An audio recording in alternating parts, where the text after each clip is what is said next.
श्याम सुंदर के साथ में तुम दोनों प्रियालाल इनके मधुर वचनों का जो आस्वादन है उस वचन माधुर्य का हम पान करेंगे।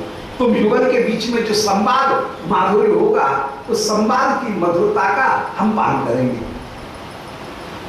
बात वही है कि चाहे रहे कोई सी भी स्थिति, युगल को मिलाना वो ही श्री ललिता जी का एकमात्र तात्पर्य है।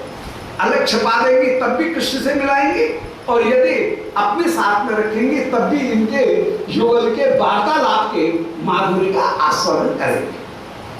एवं तत्व मिथो विचार्य, ऐसे श्री ललिता और श्री राधिका मिथा माने परस्पर जब विचार कर रही हैं, तब ये तो विचार कर ही रही थी, इसी बीच स्वप्रेयसी नाम गणे मध्य प्रादुर्भूत श्री श्याम सुंदर, स्व माने वो श्याम सुंदर, स्वप्रेयसी नाम गणे मध्य प्रादुर्भूत, प्रियागणों के बीच में, सखियों के बीच में श्री श्याम सुंदर तुरंत ही प्रादुर्भूत हो गए, माने आ गए, गोपियों के बीच में आ गए।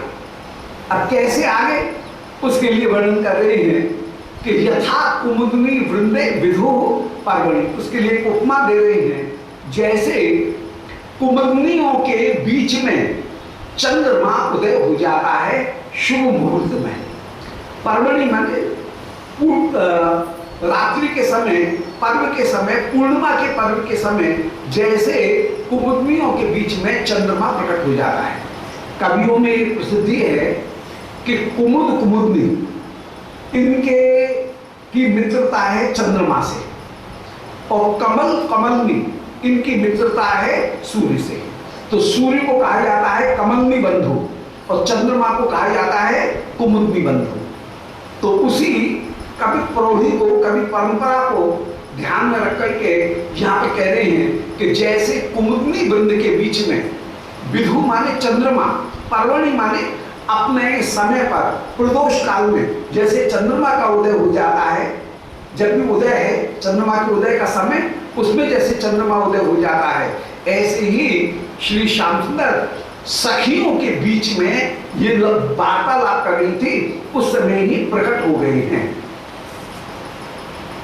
जो श्याम सुंदर को आया हुआ देखा, उनको आया हुआ देख करके जितने भी सखीगण और श्री किशोरी जी, उनमें संरंभ माने श्री किशोरी जी में उस समय क्रोध उत्पन्न हो गया। संरंभ कहते हैं क्रोध, और अभिथा, क्रोध और अभिथा इन दोनों के भाव श्री प्रिया में उत्पन्न हो गए हैं। संरंभ माने हड़बड़ाहट या क्रोध, और अभिथा माने अपने हृदय के भाव को छिपाना। जहां अपने हृदय के भाव को छिपाया जाए उसका नाम है अभिथा। विभोग उसका नाम, जहां पर प्रिय के द्वारा दी गई वस्तु का अनादर किया जाए उसका नाम विभोग। और जहां प्रिय की चर्चा हो रही हो, उस चर्चा में कहीं उत्सुकता दिखाना, उसका नाम है मोटाइज।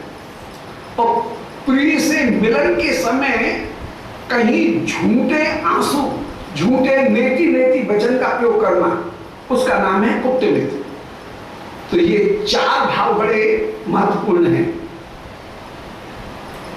इनमें अभिथा, विभोग, मोटाइज और कुप्तमित। अभिथा माने अपने हृदय के भाव को छिपाने का प्रयत्न करना। विभोग माने प्रिय के द्वारा दी गई वस्तु का झूठ मूठ आदर अनादर करना। श्याम सुंदर को पुष्प दे रहे हैं, वो बीड़ा दे रहे हैं और पान को उठा करके फेंके, नहीं हम नहीं लेते हैं, तुम्हारे पान में न जाने तुम तो ठग हो, ठग भटका तो कोई दे दी है, कहीं झाड़खुआली तो नहीं कर रहे हो, हमको मोहित करने के लिए कोई जादू टोना तो नहीं कर रहे हो। तो हृदय से आदर करना और ऊपर से प्रिय की वस्तु का निरादर करना, तो प्रिय की वस्तु का जो निरादर करना है, प्रिय द्वारा प्रदत्त वस्तु उसको भी स्वीकार न करना, उसका नाम है विभोग। मिलन काल में झूठी बांता क्रोध या आंसू इनको प्रकट करना, उसका नाम है कुटुंब। और प्यारे की कहीं चर्चा सुन रही हो, चल रही हो, उसको छिप करके कान लगा करके सुनना और उसमें अपनी रुचि, इंटरेस्ट दिखाना, रुचि दिखाना, उसका नाम है मोटाइट। तो यहां पर शिवप्रिया उनमें अभिथा नाम करके भाव प्रकट हुआ और अभिथा भाव को धारण करके वो विभो, अभिथा और विभो दो भावों को धारण करके श्री किशोर जी विराजमान है। तो एक और संग्रम, संग्रम मन क्रोध, झूठा क्रोध, हड़बड़ाहट और झूठा क्रोध। संग्रम में दोनों भाव विराजमान है, क्रोध भी विराजमान है और साथ ही साथ में हड़बड़ाहट, कि अब क्या करें, ये घबराहट, तो घबराहट और क्रोध ये दोनों भाव भी प्रकट हो रहे हैं। तो संग्रम भाई हो और अभिथा यही हो, और अभिथा का जो भाव है वो अभिथा का भाव भी इनमें प्रकट हो रहा है। अभिथा का भाव माने घबराहट और अभिथा माने अपने हृदय की उत्सुकता को छिपाने का भाव। ये दोनों दोनों भाव किशोर जी में उत्पन्न हो गए। पर ये दोनों भाव कैसे हैं? वो जैसे सामने से गड़गड़ान तड़तड़ान करता हुआ ऊंची ऊंची लहरों वाला समुद्र आ रहा हो और कोई उस समुद्र को रोकने के लिए रेत का एक टीला, रेत का एक ढेर बना करके समुद्र को रोकने का प्रयत्न करे तो क्या रुकेगा क्या? तो वही निरूपण कर रहे हैं कि हर्षाब्धे, हर्षित तो हो गया एक समुद्र, उस समय श्याम सुंदर को प्राप्त करके खुशी, वो तो हो गई एक समुद्र, और उसमें संरभ और अभिथा ये दो हो गए रेत के ढेर। जैसे रेत के ढेरों से कोई समुद्र को रोकने का प्रयत्न करे तो क्या रुकेगा क्या? ऐसे ही प्रिया के हृदय में जो हर्ष का समुद्र उमड़ा है। हर्ष का समुद्र कैसा है? हर्ष अवधि, जो कि अतुर्मी माल, अतनु माने ऊंची ऊंची, उर्मिमाल, उर्मिमाल माने लहर, ऊंची ऊंची लहरों से युक्त उर्मिमाल कहते हैं समुद्र को। तो हर्ष का जैसे कोई समुद्र हो जिसमें ऊंची ऊंची लहर उठ रही हो और उन लहरों को रोकने के लिए कोई संरंभ और अभिथा रूपी जैसे दो रेत के ढेर बना करके उस भीड़ को रोकना चाहे तो क्या रोक सकेगा का? ऐसे ही अबला रोक धूम तदा रे गिरे, इन अबलाओं ने हृदय में उत्पन्न होने वाले उस हर्ष के समुद्र को हड़बड़ाहट, क्रोध और अभिथा इन दो भावों के द्वारा रोकने का प्रयत्न किया, परंतु रोक नहीं सके। क्या सुंदर उपमा! ये इससे सुंदर कोई रूपक हो नहीं सकता है, बिंब कोई हो नहीं सकता है। हृदय में हर्ष का समुद्र उमड़ रहा है और उसको रोकने के लिए क्रोध और अभिथा अपने भाव को छिपाने का प्रयत्न ये कर रही है, परंतु क्या रोक सकेंगे क्या? अब कोई मुट्ठी दो मुट्ठी रेत को इकट्ठा करके अपनी ओट बनाना चाहे, सामने समुद्र आ रहा है तो वो रेत कहाँ जाएगी? समुद्र की लहर में तो जाने कहाँ बह जाएगी, उसको कोई रोका जा सकता है क्या? ऐसी अपूर्व हर्ष श्री किशोर जी में उत्पन्न हुआ है। तो सखीगण जैसे ही बातचीत कर रही थी, दोबारा सुन लें। एवं तत्व मिथो विचारे थी, सखीगण जब विचार कर रही थी उस समय सब मन वे कृष्ण स्वप्रेयसी नाम गणे मध्य प्रादुर्भूत, अपनी प्रेयसियों के मध्य में प्रादुर्भूत हो गए, प्रकट हो गए। कैसे प्रकट हुए? उपमा है यथा कुमुदनी वृंदे विधु पर्वणि, जैसे उचित समय आने पर कुमुदनियों के वृंद में चंद्रमा उदित हो जाता है और चंद्रमा उदय होता है तो कुमुदनी जैसे खिल जाती हैं, ऐसे ही श्याम सुंदर को अपने पास में आया हुआ जानकर के श्री राधिका का पूरा यूथ परिपूर्ण रूप से खिल गया है। उस समय श्री स्वामी में संग्राम माने हर्राहट या क्रोध, और अन्यथा माने अपने भाव को छिपाने का प्रयत्न, ये जनतई, ये संरभई अभेथ्यैव जनतई, अभेथा और संरंभ जो उत्पन्न हुए, मानो ये ही सैकतई सेतु भी, सैकत माने रेती के बने हुए सेतु थे, रेती की बनी हुई दीवार थी, जिस दीवार को तोड़ने में कोई कठिनाई नहीं होगी। किसको? हर्षाब्धे, हर्ष रूपी समुद्र को, हर्ष रूपी समुद्र को उस संगम और अभेथा इन दो भावों से उत्पन्न होने वाले के द्वारा जो रोक उत्पन्न की गई, उसको डहाने में इस हर्ष समुद्र को जरासी भी देर नहीं होगी, क्योंकि हर्ष समुद्र कैसा है? अतनूर में माली, ये अतनु पूर्व माली होकर के विराजमान है। अतनु माने, तनु माने लटा दुबला, अतनु माने मोटा ताजा, सुपुष्ट, पूर्व माली माने लहरों वाला, सुपुष्ट लहरों वाला ये समुद्र, हर्ष रूपी समुद्र उस समय उत्पन्न हो रहा है। तो हर्षाब्धि, हर्ष रूपी समुद्र की का विशेषण एक दिया कि अतुर्मूल में उर्म माली, अतनु उर्म माली माने सुपुष्ट लहरों वाला जो समुद्र है, वो समुद्र उत्पन्न हो रहा है। अब इसको रोकने में अवलाह, विरह में, मिलन में, प्रेम में जो निर्बल हो रही है, ऐसी ये अवलागण रोक ढूंढता रे धीरे उस समुद्र के प्रवाह को रोकने के लिए प्रयत्नशील होने लगे, परंतु उसको रोक नहीं पाएंगे, रोकने का प्रयत्न जरूर करते हैं। अब एक का वैभव स्फुरन मधुरमा वर्ते पतन तदा, श्याम सुंदर के एक एक अवयव उनसे स्फुरित होने वाली, तो एक ही काव्य स्फुरन मधुरिमा, जो श्याम सुंदर के एक एक अवयव से मधुरिमा प्रकट हो रही है, उस मधुरिमा के आवर्ते, उस मधुरिमा की भंवर में श्री वृषभानंदिनी के नयन फंसते हुए चले जा रहे हैं। श्याम सुंदर के एक एक अंग से कोई अपूर्व सुंदरता की ऐसी भंवर पैदा हो रही है, जिसमें श्री प्रिया के नयन फंसते हुए चले जा रहे हैं। तो एक का वैवस्फुरन मधुरिमा वर्ते पतंता, ये गोपिकागण उसमें गिर रही हैं। तदा तासाम अक्षतरी, इन श्री ब्रज गोपिकागणों की अक्षी माने नेत्र रूपी, तरी माने नाव, उस भंवर में फंस गई।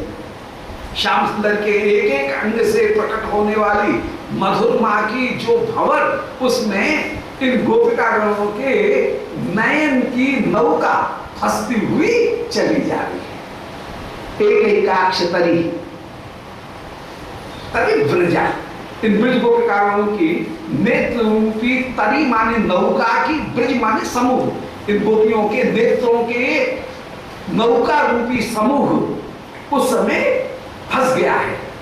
और द्रुत मधु पूर्णा, और उस समय द्रुतम अधु, ये भंवर में शीघ्र भंवर में घूमने लगे हैं। तो द्रुतम अधु, अधु माने धारण किया, घूमना, द्रुतम घूमना अधु, वहां पर ये चक्कर खाने लगे। जैसे भंवर नाव में, भंवर में नाव पड़ती है तो नाव जैसे भंवर में चक्कर खाने लगती है, ऐसे ही इनकी नेत्र रूपी नौकाओं का समूह श्याम सुंदर के श्री अंग की मधुरमा की आवर्त में, भंवर में चक्कर खाते हुए विराजमान हो गया। रूपक अलंकार, ये परम परित रूपक, श्याम सुंदर का श्री अंग यदि एक सौंदर्य का समुद्र है, तो अंग से उत्पन्न होने वाले जो मधुरमा, वह हो गई उसकी भंवर, और उस भंवर में गोपियों के नयन हो गए नौका, और वो नौका उद्घूर्णा प्राप्त कर रही है, घुमेड़ में फंस रही है, वो जैसे द्रुति वो उसमें फंसती हुई विराजमान हो रही है। तो द्रुत मधु घूर्णा, घूर्णा अधु, अधु ये क्रिया है। इसमें इन्होंने उस भवन में इनकी नाव घूमने लगी है। और क्षणाते पुनः मग्नी हुई, और एक स्थिति ऐसी आई कि एक क्षण में ही इन गोपिकाओं की आंख रूपी नौकाएं श्याम सुंदर के रूप रूपी समुद्र में मग्नी हुई। अंत में खत्म मामला, डूब गए। अंत में श्याम सुंदर के रूप समुद्र में इनकी आंखें मग्नी हुई, डूब ही गई। रसात्मतांतर तया, और रस में आप्लुत होकर के भीतर ही भीतर समा गई, वहां से उबर नहीं पाई। श्याम सुंदर के रूप समुद्र में इनकी आंखें डूब गई हैं।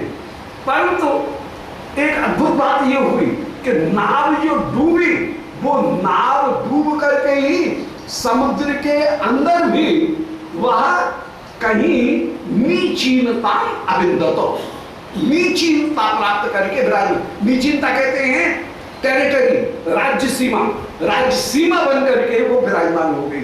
वहां उस रूप समुद्र में भी वह कहीं देश बन करके विराजमान हो गई, राज्य सीमा बन करके, टेरिटरी बन करके वह विराजमान हो गई है। निचीनताम अविंदतो, उसमें ही उसने देश रूपता को प्राप्त कर लिया। ये तो प्राह इदम ह्रियो विलसितम।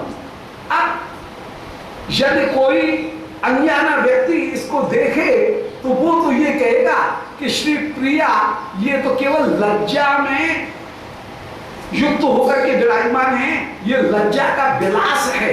ऐसा जो ये कहें, हम ये कहेंगे कि तत्व नते जानते, वे लोग तत्व नहीं जानते हैं।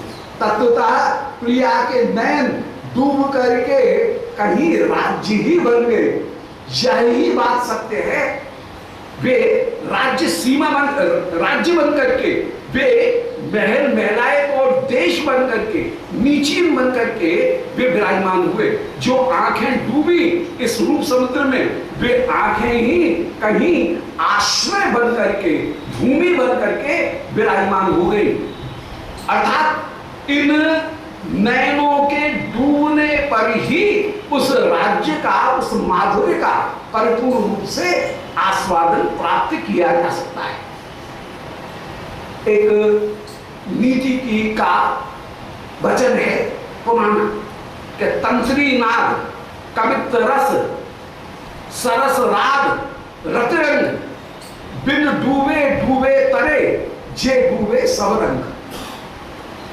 चार चीज में जो डूब गया वो तो तर गया, और इन चार चीज में जो डूबा नहीं वो डूब गया। उल्टी बात, इनका डूबना ही तरना है। कहां कहां? वो तंत्री नाद, वीणा का जो स्वर है उसमें तंत्री नाद। फिर कवित्व रस, कविता में जो डूबा नहीं वो तो डूब गया, और जो कविता में डूब गया वो तर गया, उसको ही वास्तविक आनंद की प्राप्ति होगी। तंत्रीनाद कवित्व रस। फिर सरस राग, जो अपूर्व गायन है, प्रीति राग गायन, वो गायन सरस राग, राग और रसरंग, रसरंग माने विलास। ये चार चीज ऐसी हैं जिनमें जो जितना डूबा उतना वो तो तर गया, और जो इनमें डूबा नहीं वो वास्तव में डूब ही गया। मन उसका समय बर्बाद करना है।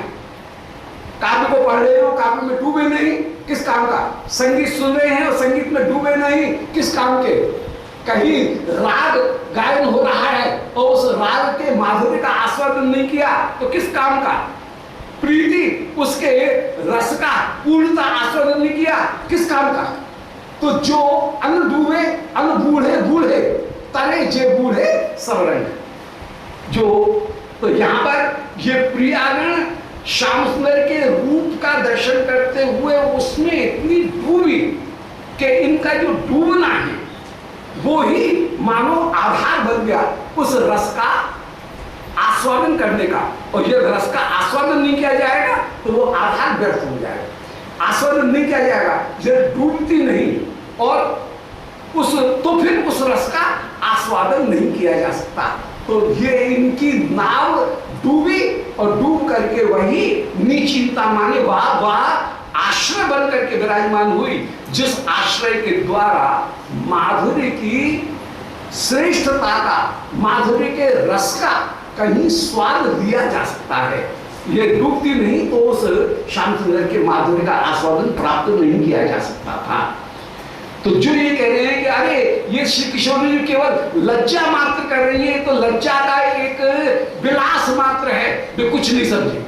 तत्वतः लज्जा नहीं है, बल्कि उस माधुर्य का डूब करके सर्वात्मना तादात्म्य प्राप्त करके ये आस्वादन प्राप्त करती हुई विराजमान हो रही है। इस प्रकार यहाँ पर अर्थांतर न्यास अलंकार के द्वारा यह निरूपण किया गया कि ये डूबना ही सबसे बड़ी वस्तु है। तो ये प्राहु इदम रियो विरस्तम तत्व ते जानते, जो ये कहते हैं कि ये केवल लज्जा का एक प्रकार है, लज्जा को प्रकट करने की एक चेष्टा है, लज्जा रूपी संचारी भाव का यह एक अनुभव है, ऐसा जो कहते हैं वे उस रस को जानते ही नहीं हैं। तो कठिन श्लोक है, इसलिए दोबारा एक बार ध्यान कर ले कि एक एक अवयव स्फुरन, श्याम सुंदर के एक एक अवयव से स्फुरित हो रही है मधुरमा, और वो मधुरमा ही मानो आवर्त माने भंवर है। इस भंवर में तना माने उस समय, पतन माने गिर गई है कौन, तासाम अक्षतरी ब्रजा, इन ब्रज गोपिकागणों की आंख रूपी नौकाओं का बेड़ा पूरा का पूरा इस भंवर में ही फंस गया है, गिर गया है। और द्रुतम घूर्णा अधू, और उस समय वो नाव का बेड़ा द्रुत रूप में शीघ्रता से घूर्णा अधू, वह चक्कर खाते हुए उस भवन में पड़ा हुआ विराजमान हो रहा है, घूर्णा को धारण कर रहा है। परंतु चक्कर खाया कुछ देर के लिए, परंतु एक क्षण में ही हुआ क्या कि क्षणाते पुनः मग्नि भूयो, यह पूरा का पूरा गोपियों के नेत्र रूपी नावों का बेड़ा पूरा का पूरा श्याम सुंदर के सौंदर्य रूपी महासमुद्र में डूब ही गया, पूरा का पूरा मग्नि हुई, मग्न हो गया। और रसात्मतांतर तया, कहीं रस की गहराइयों में आप्लुत होकर के डूब करके ये विराजमान हुआ। परंतु ये नहीं समझना चाहिए कि वह डूब करके नष्ट हो गया, नष्ट नहीं हुआ, बल्कि वह आस्वादन प्राप्त करने की एक भूमिका प्राप्त करके विराजमान हुआ, एक प्लेटफॉर्म प्राप्त करके विराजमान हुआ। आस्वादन की एक भूमिका को इन नेत्रों ने प्राप्त कर लिया, क्योंकि डूबने पर ही तंत्रीनार कवित रस सुरस राग रतरंग इनके माधुर्य का परिपूर्ण रूप से आस्वादन किया जा सकता है। यदि इनमें कोई डूबा नहीं है तो वो वास्तव में डूब गया, और जो डूब गया वो तर गया। तो मग्नि भूय रसान प्लुतांतर तया, डूब करके रस में ही ये आप्लुत होकर के विराजमान हुई, रस में ही इनका हृदय अंतर परिपूर्ण रूप से तादात्म्य होकर के विराजमान हुआ। और बिंदंत नीचीनता, आज नीचीनता, नीचीनता माने राज्य की टेरिटरी रूप को, रस राज्य की देश रूपता को इन्होंने प्राप्त कर लिया, नीचीनता को प्राप्त करके विराजमान हुआ।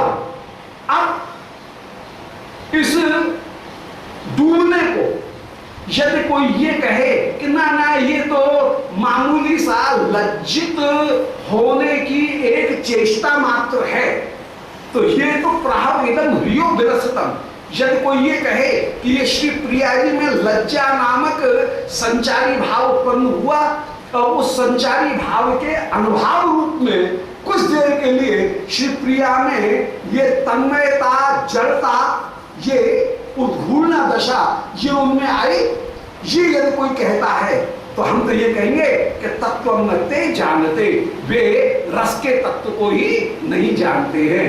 तत्वतः प्रिया का रस में डूब जाना, मूर्छित हो जाना, यह प्रेम का आस्वादन है। यहां पर एक रहस्य प्रकट कर दिया कि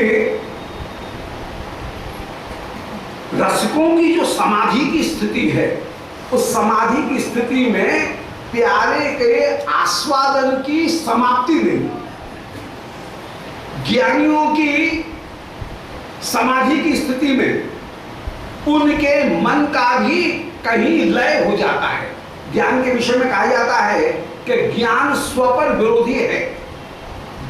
जैसे दिए की लौ वह अंधकार को भी खाती है और वह उस बत्ती को भी खाती है, उस अधिष्ठान को भी खाती है जिसमें वो विराजमान है। इसी प्रकार ज्ञान अज्ञान को भी खाता है, परंतु ज्ञान उस मनोवृत्ति को भी खाता है जिस मनोवृत्ति रूपी बत्ती में वो लौ जल रही है।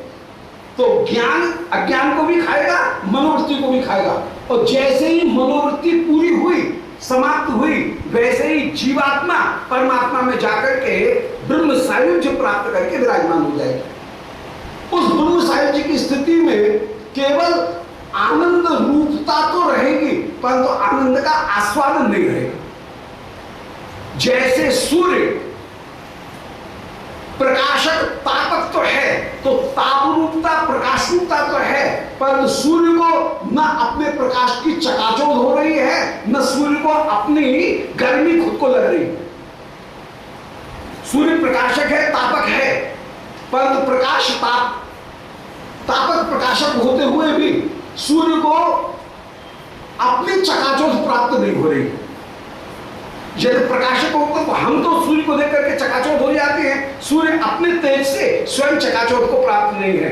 सूर्य की गर्मी से हम पसीना में झाझो हो जाते हैं, हमें सूर्य की तापकता का अनुभव है, परंतु सूर्य को अपनी तापकता का स्वयं अनुभव नहीं।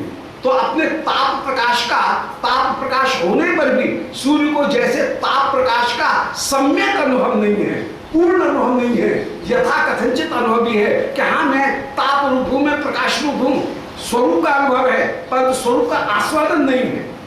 इसी प्रकार ब्रह्म बन जाने पर या ब्रह्म में लीन हो जाने पर जीव को अपने सच्चिदानंद रूपता का यथा कथनचित अनुभव ही प्राप्त होगा।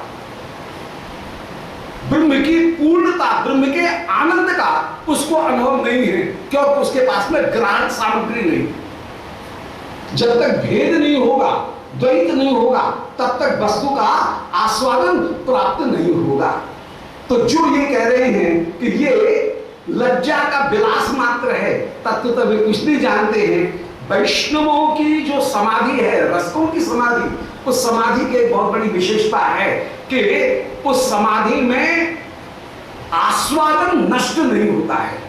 जहां श्री किशोर जी कह रही हैं कि कृष्णो हम पश्यत गतिम ललता में तन्मना, रास में मैं ही कृष्ण हूं, मेरी गति देख, वो ज्ञानी की ब्रह्म सायुज्य की स्थिति नहीं है।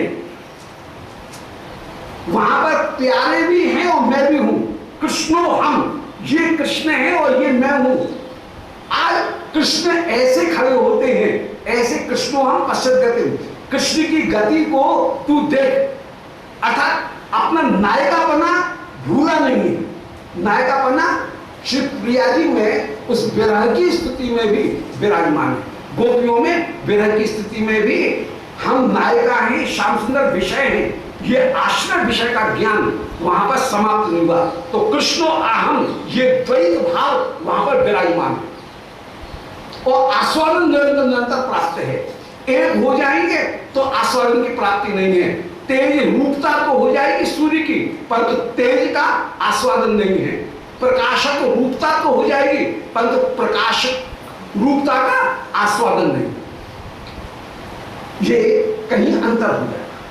तो कृष्ण हम पश्चिम गति, ये तो यहां पर भी ये श्री प्रिया का हृदय लज्जा का विलास मात्र नहीं है, बल्कि प्रिया परम गंभीरता के साथ में उस समय श्री श्याम सुंदर के रूप माधुर्य का आस्वादन करते हुए एक भूमिका प्राप्त कर रही हैं, एक प्लेटफॉर्म प्राप्त कर रही हैं, एक स्टेज प्राप्त कर रही हैं, जिस स्टेज पर खड़े होकर के श्याम सुंदर की माधुर्य का दर्शन करते हुए तद्रूपता प्राप्त कर रही हैं।